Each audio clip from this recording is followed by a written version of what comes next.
Hello everyone, and this is BioPhoenix here, and we're doing yet another random-ass anime review. And today we're doing an anime that's a part of a series that I did cover a little bit before, and that happens to be the Iczer series. And of course, we're taking a look at Iczer Girl Iczelion. Now, of course, I should also mention that apparently in this anime, they call it Ixel, or Iczelion. So, did we get it all wrong, or did the show get it right? I mean, I'm not 100% sure, but honestly, I've called it, like, Iczer for so long that it basically just stuck with me, and honestly, I just think it just sounds more natural to say. But anyways, who gives a shit about that? So, yeah, this happens to be a 2-episode OVA series, so it has one less episode than Fight Iczer 1 did, where that was 3. And this is not a direct sequel as you might expect. Instead, it's kind of like a spin-off or like a side story. Like, it basically takes place in an alternate timeline, so there's no, like, major connections or anything. Like, yeah, they do mention that there are, like, other Iczer warriors out there, and of course they actually do show a silhouette of, you know, the girl from the original. But this one does have the main character that looks very similar to the one in the first one, being Nagisa. And yes, she also has bluish-green hair as well. But she acts pretty different in this one, so that's how you can tell that it's not the same one. So in this one, she's actually a high schooler who wants to be a professional wrestler, which is kinda cool. And as she was jogging, there is an alien that just randomly teleports in front of her and then ends up shooting at a train. And then there's this random robot that comes in and saves her, and then it turns out that the robot is named Iczer, and that she can fuse together with Nagisa to create the Iczer Warrior Girls. And she happens to be the white one. But then there are 3 other girls that also become Iczer Warriors, and they happen to be Nami, who happens to be a dancer, and she also happens to transform into the black one. And then you got Kiro, who happens to be a pop idol, and she transforms into the gold one, and then there's Kawhi, who happens to be like another female student, just like Nagisa, and she transforms into the silver one. So yeah, you got white, black, gold, and silver. And as you would expect, all 4 of these characters have to bond together and then start fighting evil.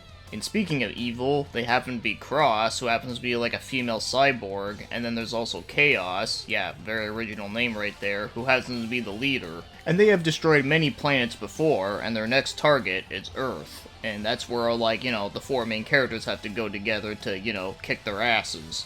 So I can already say right off the bat, this one definitely has a very different tone from the first one. So the first series was much more darker, and it also had more mecha stuff thrown in there, where this one is much more, like, brighter and, you know, much more campier, and of course also does kind of remind me of, like, Magical Girl meets, like, you know, like Power Rangers type of style. And I'm perfectly okay with this. As much as I love the original Iczer, I'm actually okay with them, like, trying a more, like, you know, upbeat take on this sort of concept. So yeah, that sums up everything you need to know for basic stuff. Of course, I'll get into something a little later, but for now, let's get right to the animation. And the animation in this one, I think is actually really good. So, firstly, I can already say that yes, the animation flow is actually really good in this. So, right off the bat, I can already say that it's so much better than that Beast Fighter anime I talked about. And as for the art direction, well, I love the shit out of it, because I really love the art style in here, just like how I love it in the original Iczer. I also love the character designs, whether we're talking about the main characters when they transform, but I also love the enemy designs too. The only downside about the enemy designs is that they don't have that same, like, grotesque, like, Nightmare Fuel vibes like they did in the original. But to that as well, I can understand why they didn't go with that, because clearly this is a very different direction, and I still think it works for what it is. But I personally think it would have been more awesome if they still kept the Nightmare Fuel enemy designs. But that's honestly my only complaint, and it's very minor, so yeah, I really do like the way this one looks, and it's animated very nicely. It very much is like an eye candy sort of OVA. And as for the show's music, the music is really good, actually. So this one actually has a lot more, like, orchestrated, like, intense-sounding themes, which I think are very fitting, and actually do sound really awesome. Like, I really love the very first song that you hear whenever, like, the first planet is getting destroyed. I think that's really cool. And the pop idol character, Kiro, actually does sing a song when she first gets introduced, and that song's actually really catchy. It's, you know, it's just a, you know, upbeat pop tune. But definitely the best part of the music, in my opinion, has to be the ending themes. They're fucking kick-ass. So one of them is called You Are the Best, and all I gotta say is, Nah, I'm not the best. This song is the best. Like, I really do love the shit out of this ending theme. It's very hard rockin', has a lot of like really kick-ass guitar solos, and of course this has like a really nice singing voice. I just really love it a whole lot. It's basically everything I really want out of a 90s anime, and I love it. And even the other theme is pretty much just like that, but the song is literally the name of this anime. So if there is one thing that I can definitely recommend about this one, it has to be those ending themes. And now, as for the show's voice acting, yes, I can finally say something about the voice acting, because, you know, this one actually did get an English dub, and therefore, you know, I can actually, like, talk more about it, rather than just saying, oh, no, we gotta skip over it. I'm sure someone out there is excited about me talking about it, but, unfortunately, I gotta put it out there that, yeah, this dub is, not good.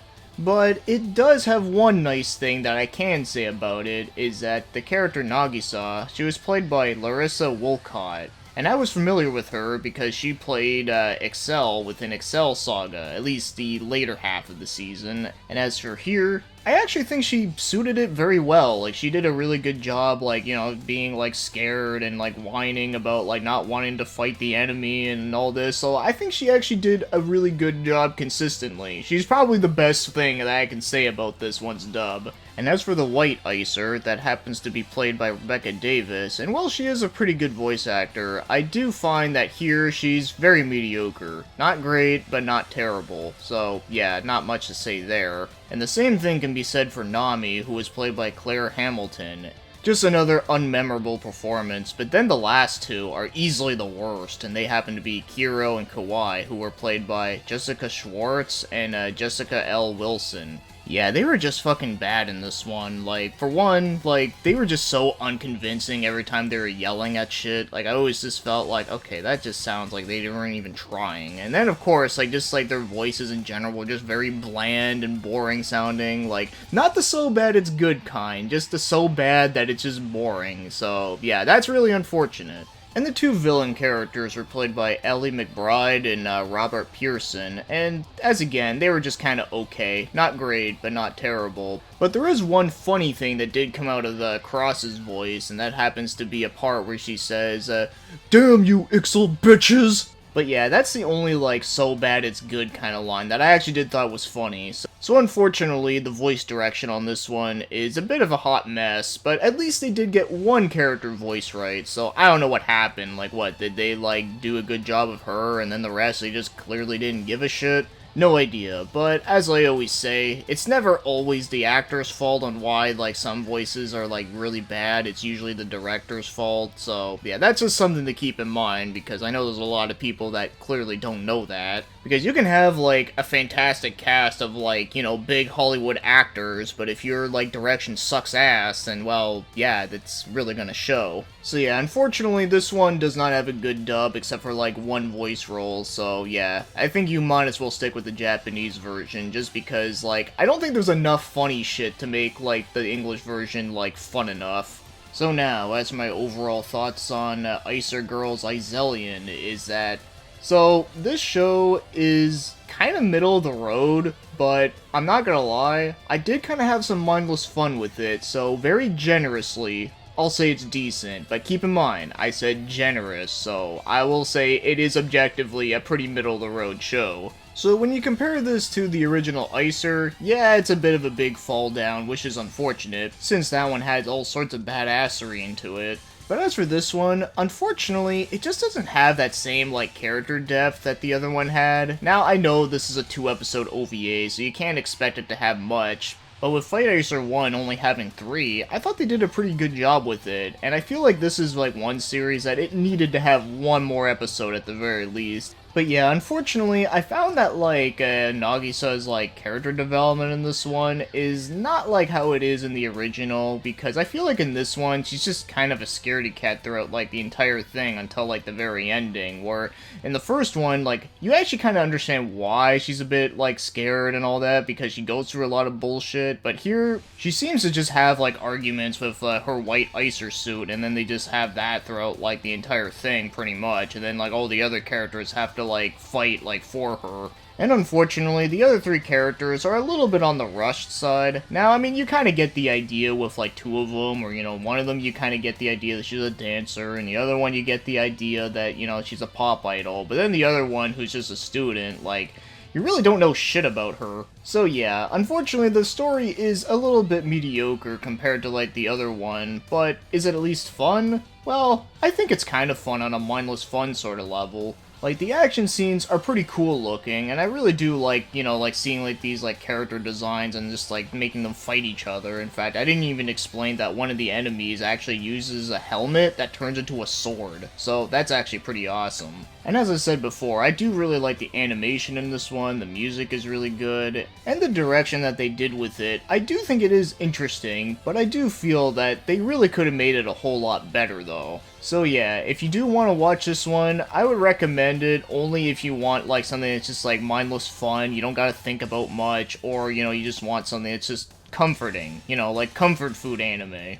But otherwise, I would just say that watch the original Fight Iczer one instead, but if you did really like that one and you wanted to check out this one out of curiosity, I don't think it's terrible, but I can understand why people wouldn't like it though. And there is only one Iczer anime left, and that happens to be Iczer Reborn, which is another one that's been a long time coming for me. And yeah, maybe I should have reviewed that one instead, but I really did want to check this one out, just because, I don't know, I just felt like it. So yes, this is an anime that's all style, but unfortunately doesn't live up to the rest of it, but it's at least mindless fun entertainment, if you do look at it as such.